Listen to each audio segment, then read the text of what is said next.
And welcome to the Narrow Spicy Mama. My name's Amanda, and tonight we're going to be making a jambalaya dish. So this is often a one-pot meal. Tonight I'm going to be cooking the rice separately because of my husband is doing low carb. And actually, that's not even true. I'm going to use leftover rice from last night, and there's not that much of it. So I'm going to give it to my kids, and I'll just do low carb tonight with my husband because I don't feel like making more rice. So on this channel, I'm talking about how we can make shortcuts and do things that make cooking easier for when your executive functioning is maybe not at its peak. So let's dive in. This dish is incredibly easy to make. I was just I'm thinking about that because cooking is one of my special interests. When I was a little kid, I'm autistic, ADHD, and I used to sit and watch Food Network for hours and hours and hours, and I would read cookbooks from cover to cover. So as my sister likes to point out to me, sometimes when I say something is easy, it's easy for me and not for other people. So one of the things that I'm trying to do on this channel is kind of bridge the gap between chef talk, because I'm just a home cook,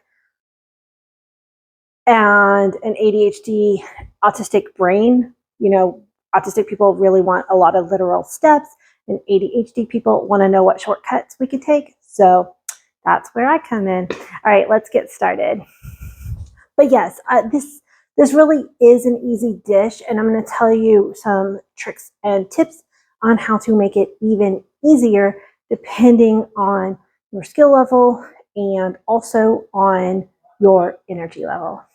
Okay, we're going to start off with 3 vegetables. We're going to have celery, onion, and bell pepper. And here's a step that if you need to take a little bit of a shortcut tonight, maybe your energy is a little bit lower. In your freezer section at the grocery store, they are now selling frozen onion that is already chopped up.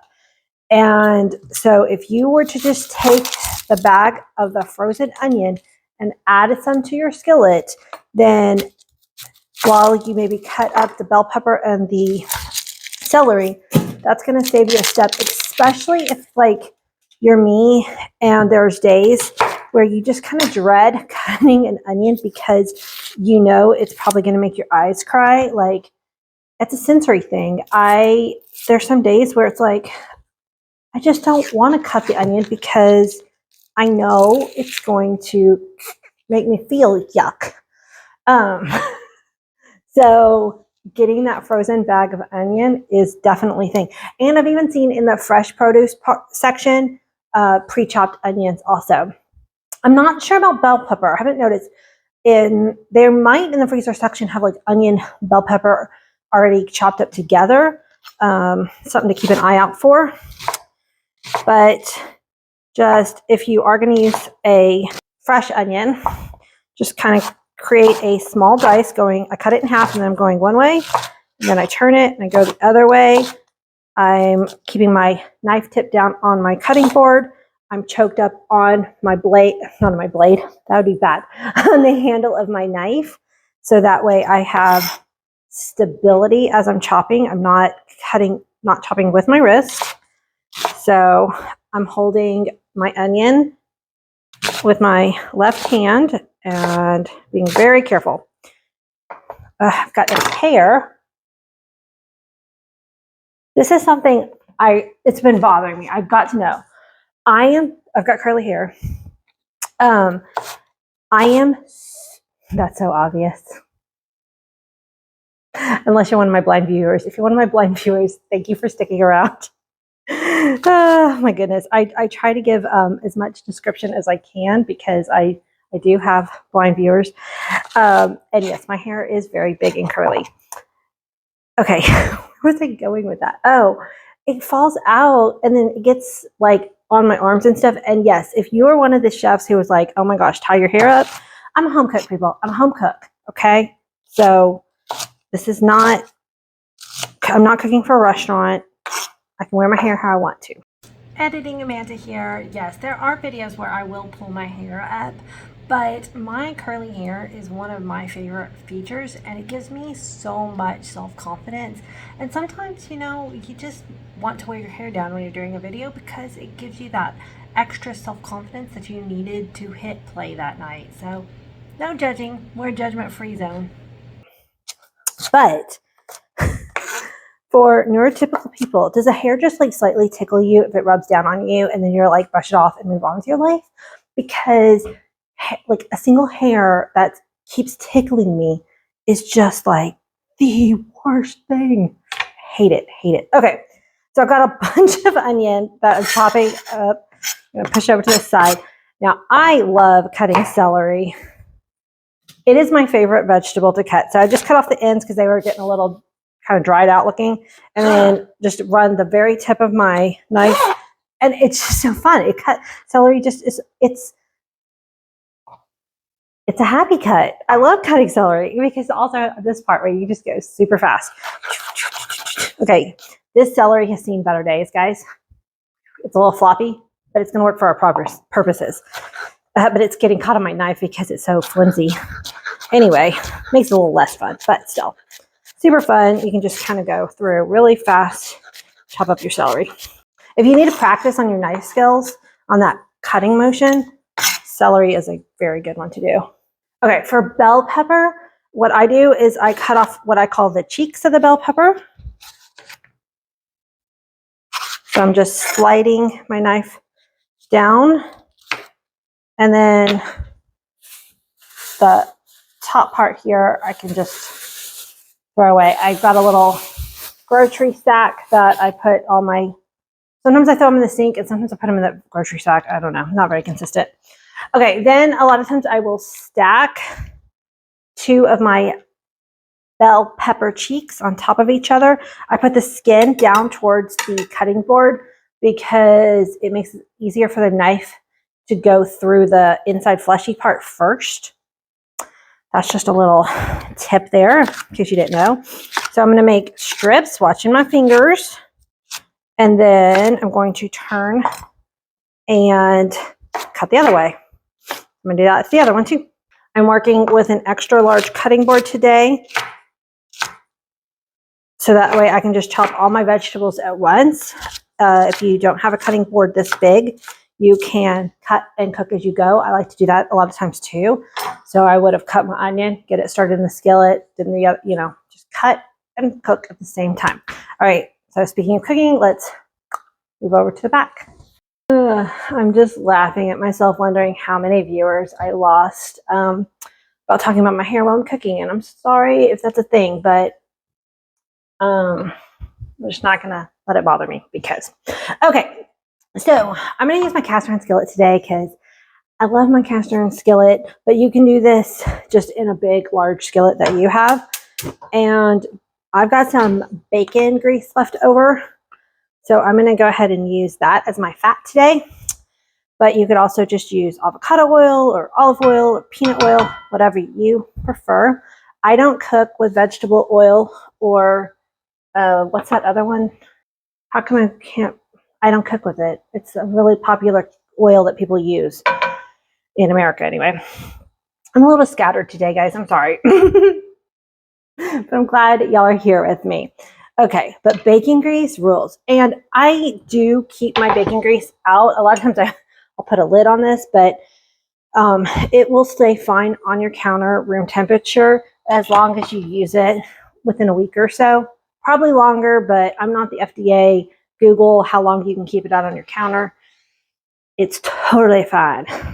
All right, so I'm going to go ahead and put these onions and bell pepper and celery. I think this is called the Holy Trinity in Cajun and Creole cooking, which is where jambalaya originated. Now, this is, I'm never ever saying that I'm being authentic. I always do my own thing. I take my own shortcuts. This is, at best, I will say, jambalaya inspired dish. Sometimes when I'm in a adventurous cooking mode, I will pull out a cookbook and then try to follow the recipe more precisely to learn a new dish, especially the first time I make it. But when I'm just cooking my weekly dinners, I adjust and do things on my own, and oftentimes I will stray from what is authentic about that recipe. So as far as I know, I'm not doing anything too crazy tonight, but I just want to put that disclaimer in there. So I'm going to let these vegetables get nice and soft, and while they're cooking, we're going to cut up some meat. So because I'm going to have my back to them, I'm going to turn the heat down pretty low, and then let's go cut some meat and talk about it. Okay, I'm going to use chicken, sausage, and shrimp tonight. I've got some shrimp right here. You could use 1, 2, or all 3 of these meats, whatever you're feeling like. If you just use sausage and shrimp, it's going to cook a little faster because these are faster cooking. Traditionally, speaking of, I think traditionally you use andouille sausage. My family doesn't like spicy food, so I'm substituting with this kielbasa, which I've had before, and this particular brand is not spicy. So I'm going to go ahead and chop this up into some circles, just kind of running my knife down through it and cut some circles. Okay, so next up is this chicken. I've got one pretty large breast here tonight, and I'm just going to trim off any kind of fatty pieces, gristle, that kind of thing. There's quite a bit of it on this piece. I don't care that it's touching the sausage. It's all going in the skillet and being cooked together. Okay, because this guy's so thick, I'm going to cut it in half. You should do this away from you, but I learned incorrectly, and now my muscle memory is ingrained the wrong way. So basically, I just slice it, and then I'm going to cut it into about 1-inch cube, sort of. When a recipe says 1-inch cubes, that does not mean you have to be literal with it. You just want to get pieces that are about the same size so that they will all cook evenly. And I want them to be kind of almost the same size as my sausage too here. Now I'm going to wash my hands and my knife.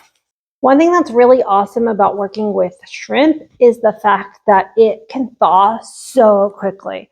So just about an hour before I was ready to start cooking, I pulled out a couple pieces of shrimp from my freezer, and I buy peeled and deveined shrimp because I don't want to take this time and energy to peel it myself.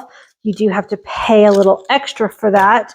But again, when you are dealing with executive functioning, okay, so there are still some ice chunks on this shrimp, so I'm pulling off these big pieces of ice.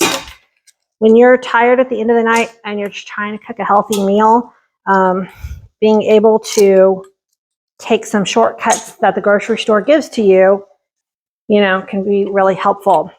Now, if you want to extend the feeling of the shrimp more through the dish, you can cut these into smaller pieces, or you can buy smaller shrimp, but I aimed for about 3 shrimp per person because we're also got chicken and sausage, and I'm just going to leave them whole tonight.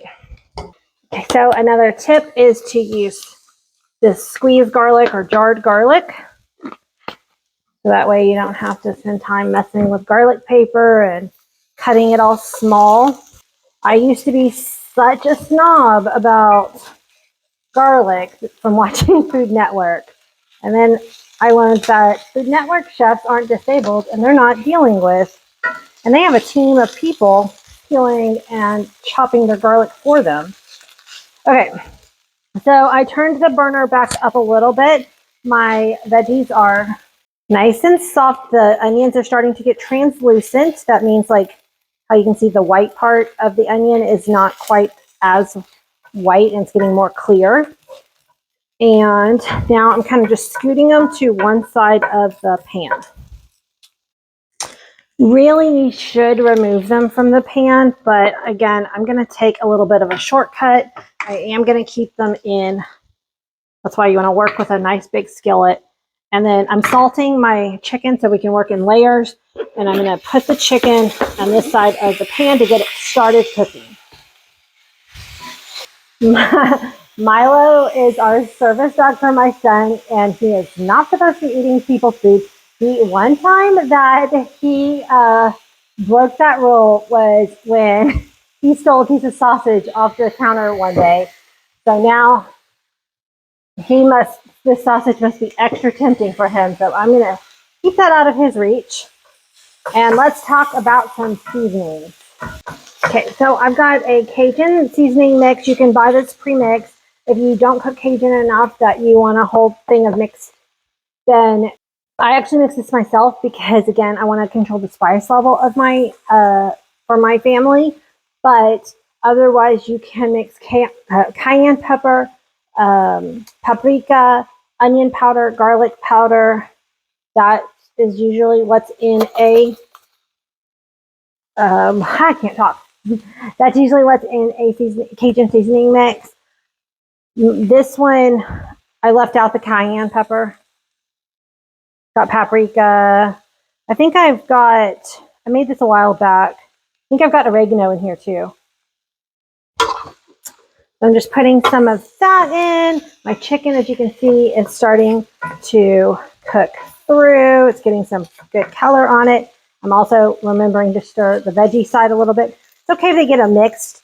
The main point was I wanted the chicken to be able to touch the bottom of the skillet in some places so that it could start to get some browning on it.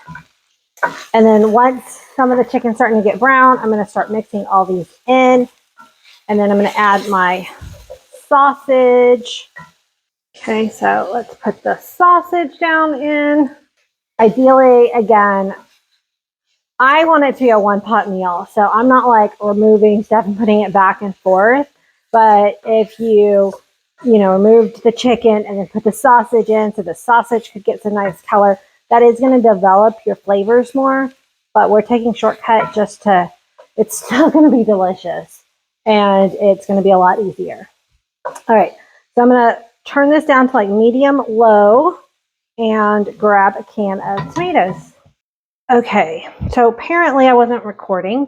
I tried to add a can of tomatoes, but my first can popped open. That could be a potential botulism. So for the $1 something this can is, I'm throwing it away because I do not want to potentially have food poisoning for $1 something on a can of tomatoes. So I grabbed another can of tomatoes and added it. I don't know if I caught that pop on film or not. That kind of surprised me. So I just added this can of tomatoes. Normally you would use crushed tomatoes, but my son doesn't really love tomato dishes, especially ones that have chunks of tomato in them. So instead of crushed tomatoes, I'm just using tomato sauce. Okay, I'm going to add the shrimp at the very end, and then I'm going to add a little bit of chicken stock, and then I'm going to let this simmer for a few minutes to kind of let the chicken stock actually kind of cook off a little bit. Now, if you do want to make this a true one-pot meal, then what you could do is now sprinkle in about a cup of rice and 2 cups of chicken stock. And your pot's going to get really full, and then you will cover it. Then you would let it cook for about 25 minutes until the rice is done.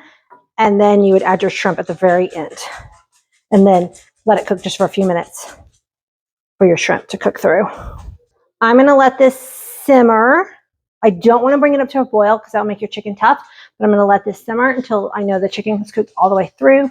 Then I will add in our shrimp and we'll give it a taste. Okay, so before I add my shrimp in, how do you check to see if your chicken is done? So I just take a piece over to like the edge or something, and then I'll cut it with a spoon or a fork, and you just want to look down into the chicken. See, that's hot. I love these pot holders. I'll have a link to one of these down in my description box. Anytime you'll click on my links, it helps support this channel. So I appreciate when anybody clicks on a link.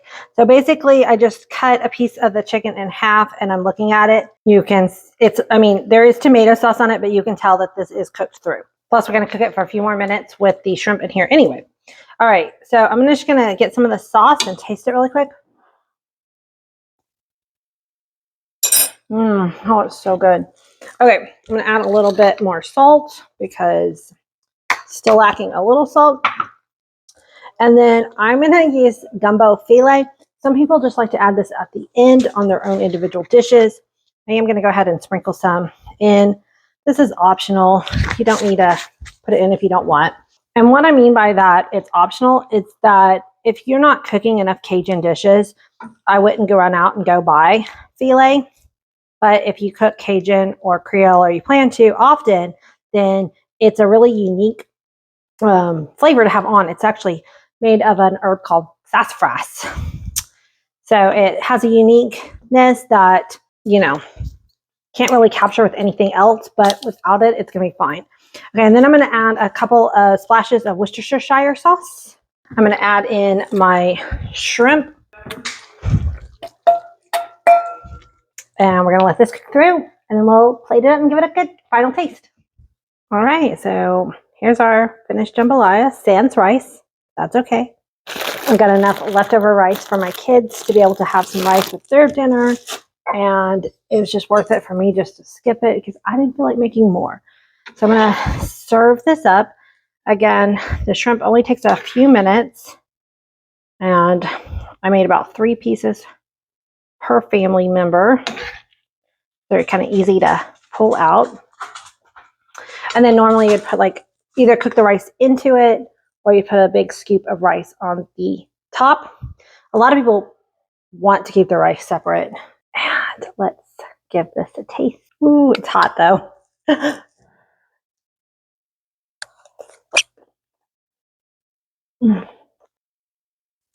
It's just so warm and comforting.